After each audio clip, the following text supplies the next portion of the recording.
National income में बात करेंगे national income and related aggregates के बारे में। अब इन एन फाइनेंशियल ईयर, एक फाइनेंशियल ईयर में बेटा बहुत सारी चीज़ों का प्रोडक्शन होता है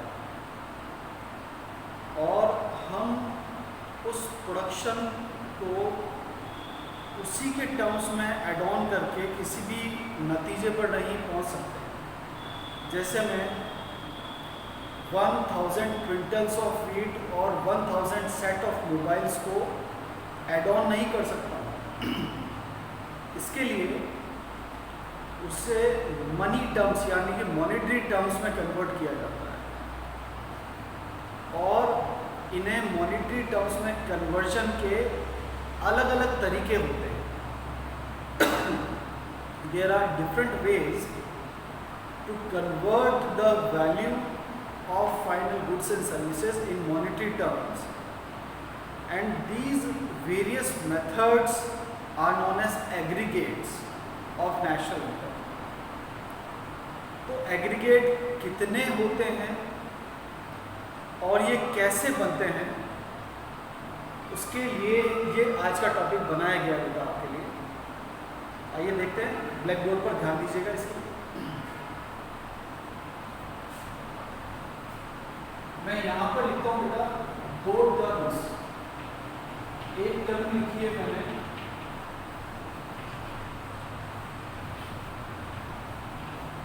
डोमेस्टिक प्रोडक्ट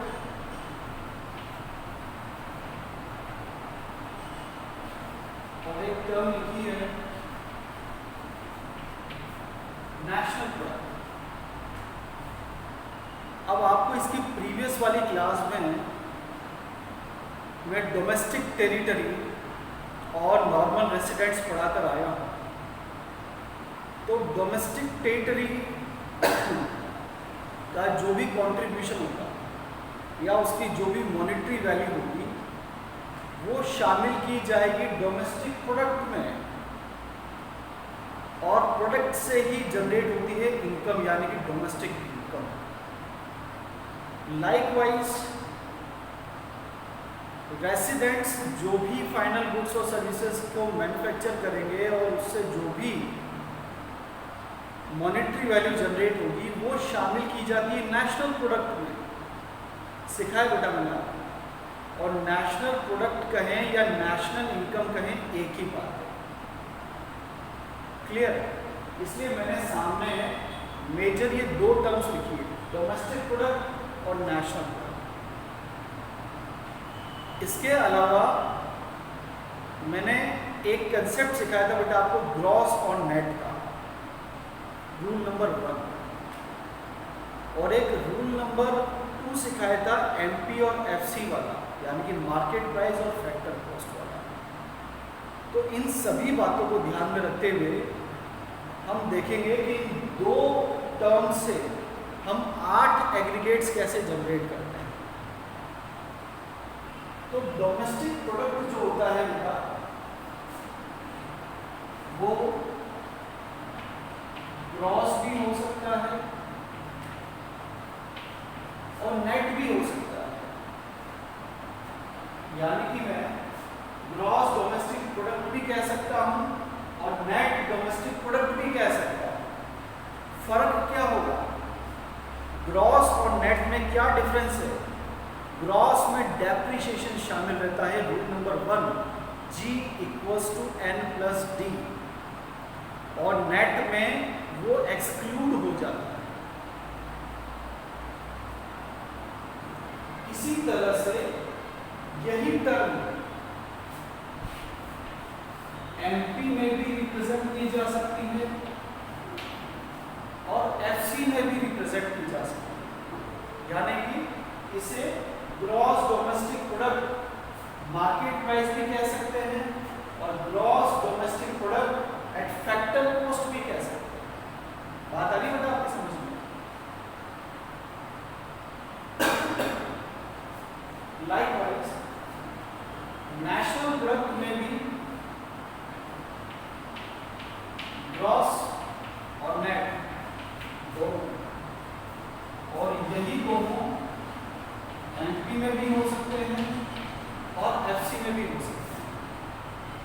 अब आप ध्यान दीजिएगा, मैं इन टर्म से 8 एग्रीगेट्स कैसे आपको काउंट करवाता हूँ, यही खेल है इसका।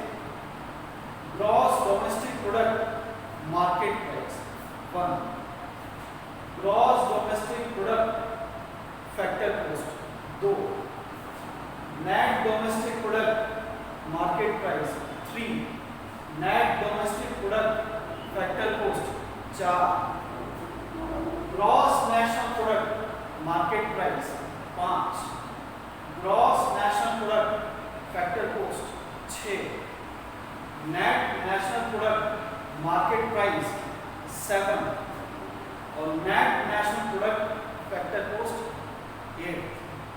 यानी कि इन्हीं दोनों टर्म्स से मैंने इन दो रूल का इस्तेमाल करते हुए 8 एग्रीगेट्स जनरेट कर दिए।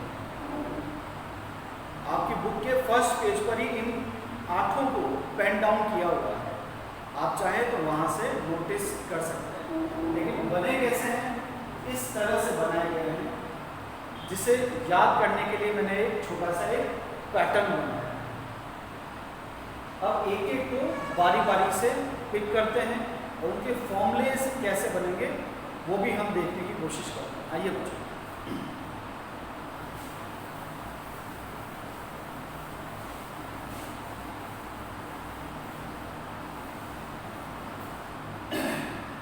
इसके लिए सबसे पहले आप ये सीखिए, जैसे सबसे पहला ही है gross domestic product at market price, in short इसे कहा जाएगा जीडीपी एमपी। तो इसमें कितने लेटर्स आ रहे हैं, 1 2 3 4। तो इस बेस पर हम एक कंसेप्ट सीख रहे हैं, ध्यान से देखिएगा। First place, second place, third place और ये फोर्थ प्लेस। ये जो एग्रीगेट्स है इनमें 4 ही अल्फाबेट्स या 4 कंसेप्ट्स होते हैं। जो फर्स्ट नंबर है उस फर्स्ट नंबर पर हमेशा या तो ग्रॉस आएगा या फिर नेट आएगा, और इस जगह के लिए हम रूल 1 इस्तेमाल करेंगे, G = N+D। यानी कि अगर ग्रॉस बनाना है तो नेट में डेप्रिसिएशन प्लस करेंगे, और अगर नेट बनाना है तो ग्रॉस में से डेप्रिसिएशन माइनस करेंगे।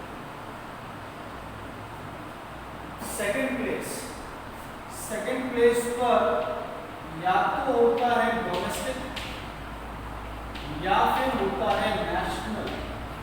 ये फिक्स से पैटर्न है, और आपको फॉर्मूले बनाने के लिए लेफ्ट से राइट ही मूव करना है हमेशा, है ना, from this side left hand side to right hand side.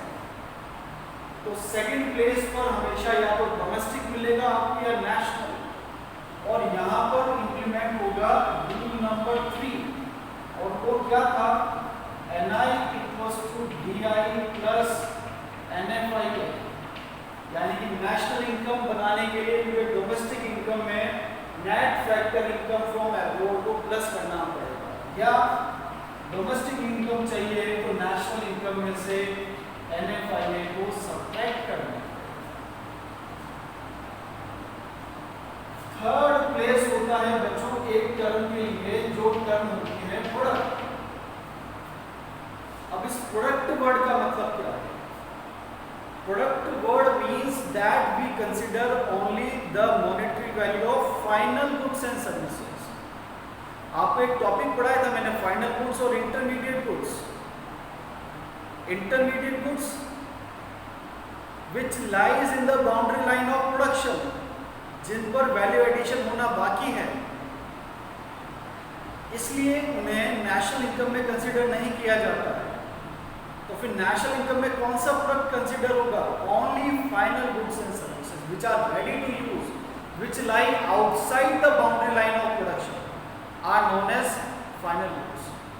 तो ये प्रोडक्ट कौन से कैटेगरी का प्रोडक्ट है, याद करने के लिए लिख सकते हैं हम फाइनल कैटेगरी का प्रोडक्ट। और यहाँ पर कोई रूल इंप्लीमेंट नहीं होता है क्योंकि ये टर्म कॉमन रहती है, चाहे मैं जीडीपी कहूँ, एनडीपी कहूँ, हर बार पी कॉमन आएगा, इसलिए यहाँ पर कोई रूल नहीं आएगा। Last place, first second third, third place तक की हम बात कर चुके हैं। फोर्थ प्लेस पर आते हैं। फोर्थ प्लेस होता है या तो एमपी के लिए, यानी कि मार्केट प्राइस या फिर फैक्टर कॉस्ट। और इन दोनों को जो रूल कनेक्ट करता है वो रूल है रूल नंबर 2, और वो रूल क्या है, MP equals to FC plus NIT. Market price कौन पे करता है, हम पे करते हैं। हम क्या पे करते हैं, जितने में वो फर्म को पड़ा है प्लस जितने टैक्सेस या सब्सिडीज उसके ऊपर इम्पोज किए गए। फर्म का कंट्रीब्यूशन चाहिए FC equals to MP minus NIT. तो इस तरह से अगर ये पैटर्न याद रख लिया जाए, इसका स्क्रीनशॉट लेकर सेव रखिएगा बच्चों अपनी नोटबुक्स में, अच्छे से नोट डाउन करिएगा जो मैंने 4 प्लेसेस लिखे हैं। इससे आपको आइडिया लगेगा कि किस लेटर को चेंज करना है तो कौन सा रूल इंप्लीमेंट होगा।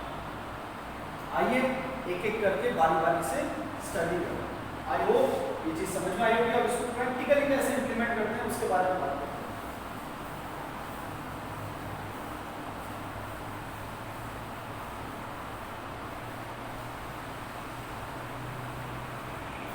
जैसे पहला ही है जीडीपी एनपी।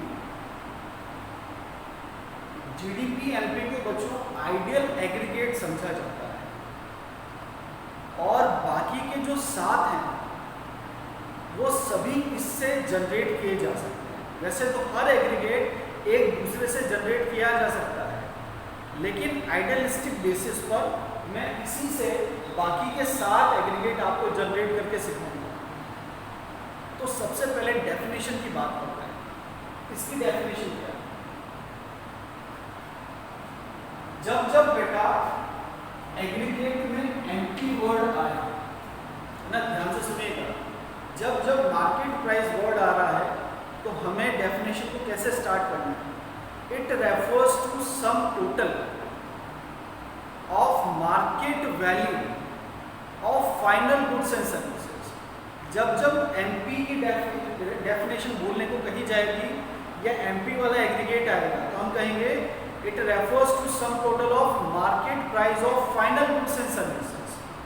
अब फाइनल गुड्स एंड सर्विसेज कहाँ पर, तो उसके लिए हमें सजेस्ट करना है ये second letter, domestic, produced within the domestic territory, produced within the domestic territory during an accounting year inclusive of depreciation। वापस से सुनिए, समझ में नहीं आया होगा ध्यान से सुनिएगा, पॉज करते हुए बार बार पॉज प्ले का इस्तेमाल करें और कंसेप्ट को दिमाग में फिट बिठाएं। जब भी ये की लेटर्स बोले जाए आप G D P M T, तो डेफिनेशन स्टार्ट होगी इससे, ये है क्या, it is the market value.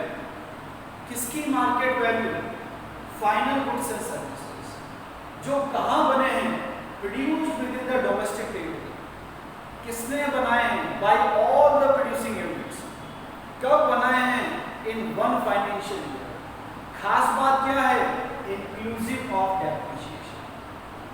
I repeat, it is the market value of, किसकी मार्केट वैल्यू, पी, पी का मतलब क्या होता है, of final goods and services. कहां बने हैं, produced within the domestic territory. किसने बनाए हैं, बाय ऑल प्रोड्यूसिंग यूनिट्स। कब बनाए हैं, इन वन फाइनेंशियल ईयर। खास बात क्या है, inclusive of depreciation. That is the definition part of GDP and. इसके फॉर्मूले भी होते हैं, लेकिन फॉर्मूले यहाँ पर इंपॉर्टेंट नहीं है। इसके फॉर्मूले जब इसका मेथड आएगा, एक प्रोडक्ट मेथड सीखेंगे हम, टॉपिक पढ़ेंगे methods of measuring national income, तो वहां पर मैं आपसे इसके फॉर्मूले डिस्कस करूंगा। फिलहाल ये हुई बात जीडीपी एंड पी। अब सेकंड पर आते हैं, N B P M P. बोलेंगे कैसे इसे? Net domestic product at market price. तो पहले डेफिनेशन की बात कर लेते हैं। एनपी कैसे स्टार्ट करेंगे?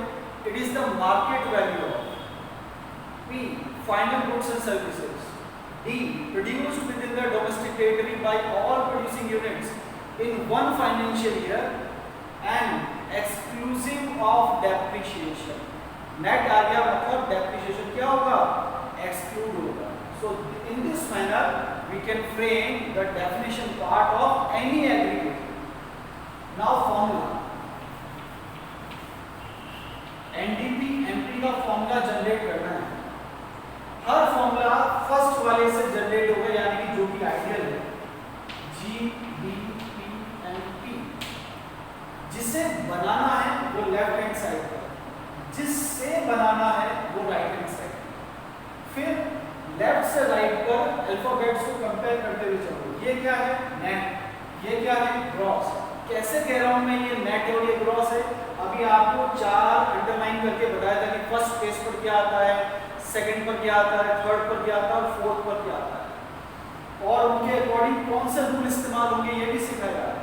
तो फर्स्ट पेज पर यहाँ पर नेट आ रहा है, यहाँ पर ग्रॉस आ रहा है, तो मुझे नेट बनाना है। तो नेट कब बनेगा? जब मैं ग्रॉस में से क्या माइनस करूंगी?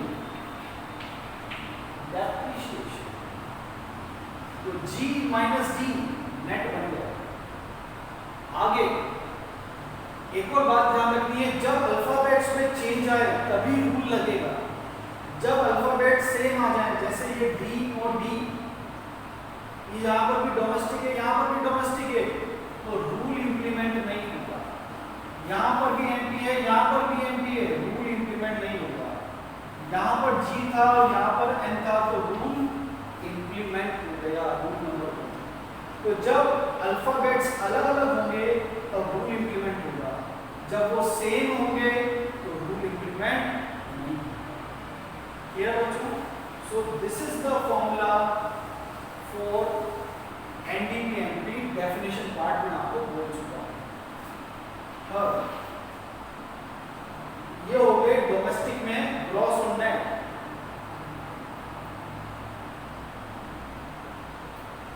अब आते हैं थर्ड पर, GNPMP,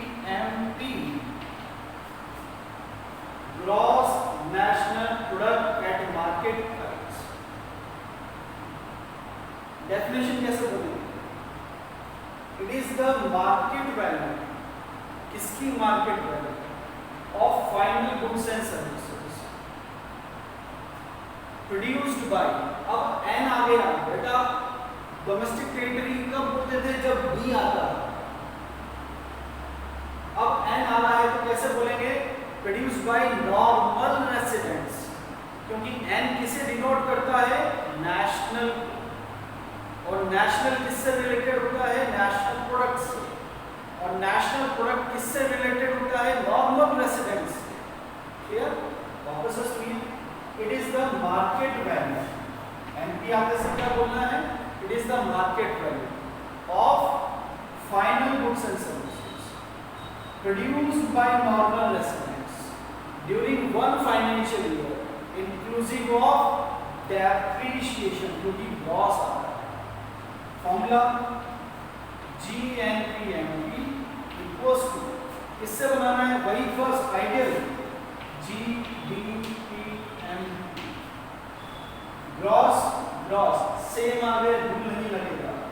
सेकंड पर क्या आता है? नेशनल या डोमेस्टिक। तो नेशनल बनाना है और इधर है डोमेस्टिक, तो डोमेस्टिक में हम क्या प्लस करते हैं? NFI। डोमेस्टिक में NFI प्लस होते से ही वो क्या बन जाएगा? नेशनल। P कॉमन होता है, MP सेम आ रहा है, यानी कि रूल नहीं लगेगा। यानी ये तीन हो गए आपके एग्रीगेट्स। इसी तरह से हम आगे की ओर मूव ऑन भी कर सकते हैं। आइए देखते हैं आगे फॉर्मूला क्या होगा।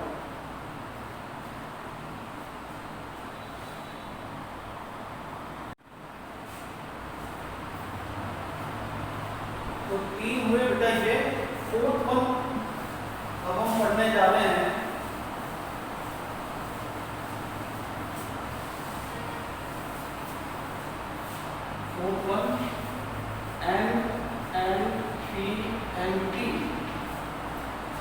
इसका प्रोनाउंसिएशन कैसे करेंगे? Net national product at market price. सबसे पहले definition part, it is the market value. इसकी market value final goods and services produced by normal residents of a country during one financial year exclusive of depreciation, यानी कि एक एक term को लेते जाएं और उसका डिस्क्रिप्शन देते जाएं तो डेफिनेशन बन जाए। अब आते हैं फॉर्मूले पर। क्या बनाना है बेटा? NNP-MP किससे बनाना है? GDP-MP से। क्लियर? अब कंपैरिजन करेंगे। डेफिनेशन चलती है इधर से और फॉर्मूले बनते हैं इधर से, ये ध्यान रखिए। ये क्या है? नेट, और ये क्या है? ग्रॉस। तो नेट बनाना है तो ग्रॉस में क्या करें हम? Minus depreciation. Second place national है और ये डोमेस्टिक, तो डोमेस्टिक में क्या प्लस कर दें हम? NFIA। तो जैसे ही डी में NFIA प्लस हो गया, यानी कि डोमेस्टिक इनकम में NFIA वो नेशनल हो जाएगा। प्रोडक्ट कॉमन, MP कॉमन, तो जहां कॉमन हो रूल नहीं आता है। सो this is the formula for NNP-MP। तो मैंने चार पढ़ाया बेटा अभी आपको। पहला पढ़ाया GDP-MP, दूसरा NDP-MP, तीसरा GNP-MP और चौथा ये वाला यानी कि NNP-MP। यही चार, 1 2 3 4, ये चारों किसमें आ रहे हैं? एक बार आए MP। यही चारों अब पढ़ेंगे हम FC। तो इस तरह से 4 + 4 मिलकर कितने बन जाते हैं? 8। यानी कि अब हम बात करेंगे यही चारों की FC में कैसे फॉर्मूले और कैसे उनकी डेफिनेशन बनी। आइए देखते हैं।